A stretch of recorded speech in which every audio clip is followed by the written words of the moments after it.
you mentioned something about it was what you were around. I think you being on a reality show and even with Zeus, I don't know how they create or curate that environment, but it encourages fighting. It encourages people acting wild, like on some beast shit. Like, it looks crazy. I be looking at that shit. And by the way, every girl I've been with, they love watching it. Like, and I'm always looking at them. I'm like, yo, you're not about to go do no shit like this if we're at the club, right? But it's almost like a fatal attraction. Do you take accountability for your actions? I know it seems like you're grown, and I want to give you credit for that. But do you take accountability for some of those things? Or I already said it on a BET carpet or whatever red carpet. Oh, the Hollywood Unlocked. I said I was like, I want to take accountability for all the girls that was following that because I made everything look cool. That was just me in survival mode, for real, and not like thinking it through or setting back or, you know. I'm myself. I'm authentically myself. So I go in situations with great intentions, and that's not with everybody. So they put the bait there, and I fall for it every time. So that's what I've been learning, how to just say no. So is it about controlling your environments, or is it about controlling your actions? Because again, both. They go hand in hand. Like, I remember watching you, and I was like, I think it was like either an interview or something. I was like, Chrisean's a pretty decent, respectable person. And then you was off the Henny. The Henny hit, and it was a different demon that came out. The Henny made me not think twice, but I still was standing on business. Every time somebody play with me, okay, without the Henny, I might sit there and think about it. With the Henny, I'm going to check you. You feel me? Like, that's all. So you don't believe that the reality show and the environments you were around kind of brought out or like influenced some of the actions that you were doing? Cause look, I thought it was just like I'm just doing business. I had the like, you know, the incorrect way of thinking of success was. All I was thinking about how fat that check was. You feel me? Instead of looking back like, oh, okay, dang, the influence. Okay, the word says you gotta worry about your reputation. All right, so it's better to have a good name than have money. All right, like that's just coming with learning. You feel me? But I'm glad I got it now. I'm only 25. Yeah, usually people catch it at 35, 40. That's another thing. I think there's a trade-off, though. And you tell me what you think about this. What's the trade-off? So I think you're, honestly, and people might think I'm capping, I think you're one of the most influential women or people in the game when it comes to young girls. Women under 30, they have watched you and you're influential, whether it's your speech, your actions, how you react, how you approach stuff. They look at you, and even if they disagree, you're an example that has been put on such a large, pedestal by like pretty much all women. I appreciate you saying that. That was nice. However, here's the thing. What's up? And then we get into this other aspect. What? Because I remember, listen, I had a girl who used to be watching baddies every week. And for her... Don't get it messed up. I'm still... No, but here's the thing. Chill. It was always glorifying like the fights, the this, that, and the third. What I'm looking at now, and even speaking to you and kind of watching your actions, we prayed just before we started, it seems that I'm seeing a bit of a... That was to protect me. Protect from who? You. Nah, come on, man. I'm a great guy. I don't know. Like, you know, I got prayer in every atmosphere I come in. And then I want to bless every atmosphere I come in. I was praying from you. I'm like, yo, she hit Blueface with a Henny bottle. I got an Espolón bottle. Like, I had to leave the Hennies outside. No, Stop lying. No, for real. Click farming. No, that was a Henny. You're a funny nigga. But here's the thing. Like, I've had this conversation, and I wonder what you think about it. What's up? So, there's been multifaceted conversation about it. I remember, I don't know if you call it the peak or whatever. I remember you going on live. It's like I'm still at my peak. Okay. Well, clout wise. Still at that. I don't know. Yes. If you go live right now, it's not 70,000 people. I remember seeing that and I was like, this chick, she could. No, because I took off for 2 years. Like, as soon as my baby dad went to jail and stuff like that, he called me, I need you, I'm like, all right. And then I didn't care if it cost me my career, the way the clout, all that. I was like, all right, I got you. That's what that was. But look, that I can wake up tomorrow and make new money. Like, you can rob me today and I can make 200 today, tomorrow. Like, I don't, you feel me? I do believe that you have So not to cut you off, go ahead. Let me keep going. No, I was basically saying, do you feel like... But I don't want that clout. I don't want that without attention. the toxic What? stuff that a lot of people feed off. Because again, I'm in the media. I know, like, for example, Cool. if I post a picture, this is when I just trust God. Okay. Like I solely depend on that crowd and that community and that support, and that's fine. Yeah. I just gotta stay faithful to that and consistent to that. Just like how I had a kick in the door for the world, I got a kick in the door for the kingdom. I gotta get that momentum in a different way, in a different aspect, and that's with Christ. So straight up. Is your goal now to kind of pretty much showcase this life where you're leading under the I just want everybody to believe in God more. That's all I'm showcasing. You could take me out of it. That makes sense. I'm not the face of it. I feel like this is like a Woe Vicky turn. Like Woe Vicky was like acting up at first, and then Woe Vicky found God supposedly, and then she was a little bit more wholesome. You and her got into it at one point. You're a little messy. I'm not messy. It's true. Yeah, you are. You just keep finding ways. No. Well, to get clip farmed. No, it's not clip farm. It's like just talk to me, bro. No, I am talking to you. You're not. You talking to that camera. No, I'm talking to you, but I think you're living in the here and now. All right. Yo, play this. You got one more time.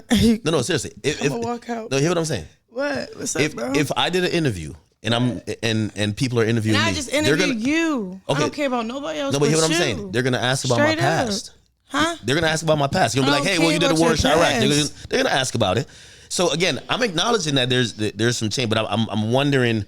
We don't have to talk about a specific instance. Right. I'm talking about just you as a person and these decisions you're making. Yeah. And I understand the audience is probably looking at you to say, why are we seeing a change? Why not? What would they would say? Why not before? Like, why not? Why now? Why not? It don't matter when. Why wait? Y'all. So you basically saying you love me more when I was broken? No, I'm not saying that. What I'm saying is that what you saying? It feels like I'm wondering, did you have a awakening to say, yo, I'm living life again? No, I feel like I was avoiding change. I was avoiding healing. I was avoiding for the next person. You feel me? I'm saying? Mm-hmm. So then when I started focusing more on the word of God and myself and my son, none of that mattered. All that mattered was peace, love, and happiness. So I want to have a clean path. That's it. And what's the wrong with? I'm not saying nothing wrong. I was already saying, like. And I know you think I'm poking, but I'm not. But because again, I'm telling you, you're the representative, and there's a lot of young women who look up to you. I'm telling you. So if you're saying out to say, why would you ask why now? Because why not? No, because there's a lot of women who are stuck in the same cycle you just left. So I think part of your mission should be to also identify with them when enough is enough and when you made the cognizant choice to go the other way. Because, again, what they watched you do for years, they're still stuck in that. They don't know how you got to where you got to. So that's what I'm asking. What was that point? It's like somebody that was a drug user. Like, it might be like, listen, I passed the hell out on the damn ground and I realized, yo, I'm going to die. That's what people are trying to figure out. I'm telling you, toxic relationships or like whatever people might want to call it, it's very regular these days. You seem to be rebounding. We're trying to figure out how do you get from there to there, your personal story. It's not got to be for everybody else, but people look up to you. Well, probably when I was in prison for 3 months. How was that experience? I just sat there. And it was like no phones, no program, no nothing but the Bible. And then just me journaling and reflecting on all my mistakes, but giving myself grace enough to change. Giving myself grace enough to know it's okay, but not to continue to do the same thing. I'm going to get the same result. I kept going back and forth, in and out of jail. So this last stint, what was like I would start fasting and prayed, and then I got these visions and these dreams I can't like unsee and unfeel. And it brought you just naturally closer to like God. It's not naturally closer. It's more like there's an assignment on your life, on everybody's life. There's a calling.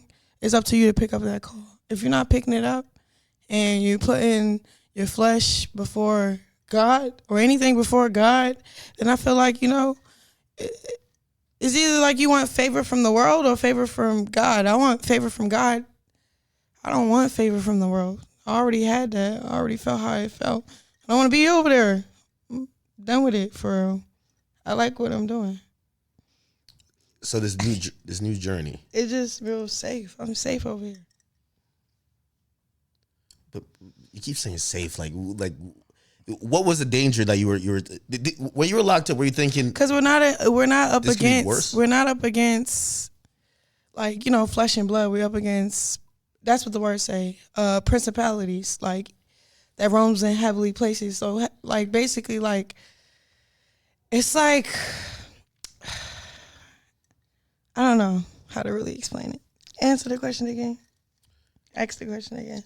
I was going somewhere, but No, I got distracted. it's fine. You could have an open train of thought. Really, I was just trying to figure out, those moments, because listen, we've all been there. Like, I talked to you. You said, "Hey, IQ, you're looking younger."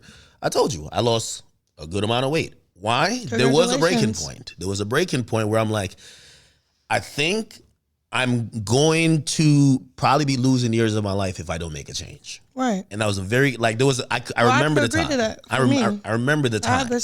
I felt the same way. Yeah. And jail probably constituted to that, right? No, it more like set the tone for it. Like, yeah. It actually gave me time. Because honestly, I wasn't ready to be anything. I wasn't ready to show up for myself, be a sister, a daughter, a mom. So I needed that time mentally, spiritually, and emotionally to, like, just heal. So I took it with a grain of salt. And yeah, it was the best thing that ever happened to me.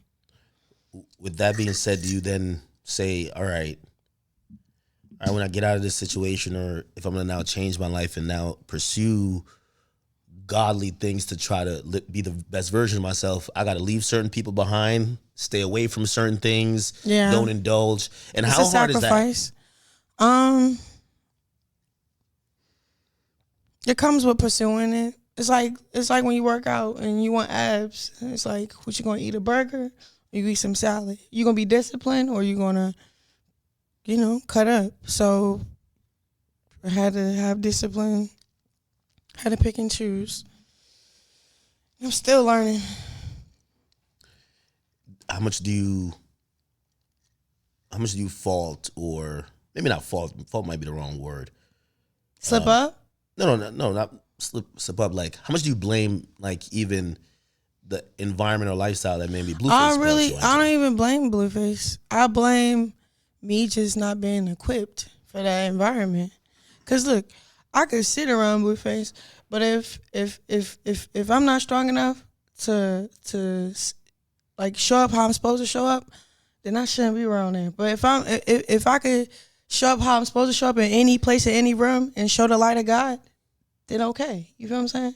So I don't blame nobody. I was just saying that's what influenced me when I was naive. Like, I still was taking accountability of me being naive. Like, you know what I'm saying? I was a kid. I ain't gonna hold you. And then I raised myself, pretty much. So